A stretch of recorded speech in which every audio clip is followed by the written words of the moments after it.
Genesis chapter 3, verse 1. Now the serpent was more subtle than any beast of the field which the Lord God had made. And he said unto the woman, Yea, hath God said, Ye shall not eat of every tree of the garden? Verse 2. And the woman said unto the serpent, We may eat of the fruits of the trees of the garden, but of the fruits of the tree which is in the midst of the garden, God hath said, Ye shall not eat of it, neither shall ye touch it, lest ye die. Verse 4. And the serpent said unto the woman, Ye shall not surely die, for God doth know that in the day ye eat thereof, then your eyes shall be opened, and ye shall be as gods, knowing good and evil.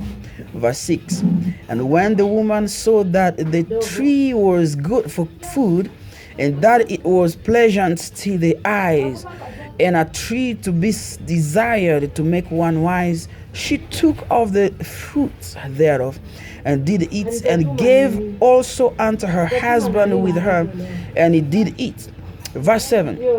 And the eyes of them both were opened, and they knew that they were naked, and they sewed fig leaves together and made themselves aprons. Verse 8. And they heard the voice of the Lord God working in the garden in the cool of the day. And Adam and his wife hid themselves from the presence of the Lord God amongst the trees of the garden. Verse 9. And the Lord God called unto Adam and said unto him, Where art thou? And he said, I heard thy voice in the garden, and was afraid, because I was naked, and I hid myself. Verse 11. And he said, Who told thee that thou wast naked? Hast thou eaten of the tree where I commanded thee that thou shouldest not eat? Verse 12. And the man said, The woman whom thou gavest to be with me, she gave me of the tree, and I did eat. And the Lord God said unto the woman, What is this that thou hast done? The woman said, The serpent beguiled me, and I did eat.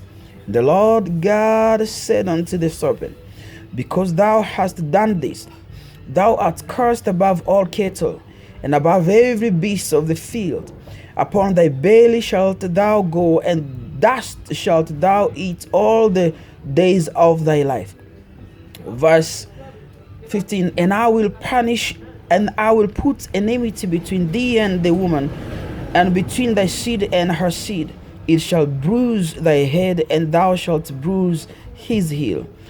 Verse 16. Unto the woman he said, I will greatly multiply thy sorrow and thy conception. In sorrow thou shalt bring forth children, and thy desire shall be to thy husband, and he shall rule over thee. Verse 17. And unto Adam he said, Because thou hast hearkened unto the voice of thy wife, and hast eaten of the tree of which I commanded thee, saying, Thou shalt not eat of it. Cursed is the ground for thy sake. In sorrow shalt thou eat of it all the days of thy life. Verse 18. Thorns also and thistles shall it bring forth to thee, and thou shalt eat the herb of the field. Verse 19.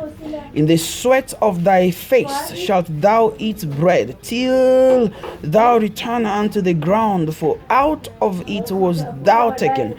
For dust thou art, and unto dust shalt thou return. Verse 20. And Adam called his wife's name Eve, because she was the mother of all living. Verse 21. Unto Adam also and to his wife did the Lord God made coats of skins, and clothed them. Verse 22. And the Lord God said, Behold, the man is become as one of us, to know good and evil. And now lest he put forth his hand and take also of the tree of life, and eat and live forever. Verse 23. Therefore the Lord God sent him forth from the Garden of Eden to till the ground from whence he was taken. Verse 24. So he drove out the man, and he placed at the east of the Garden of Eden cherubims, and a flaming sword which turned every way, to keep the way out of the tree of life.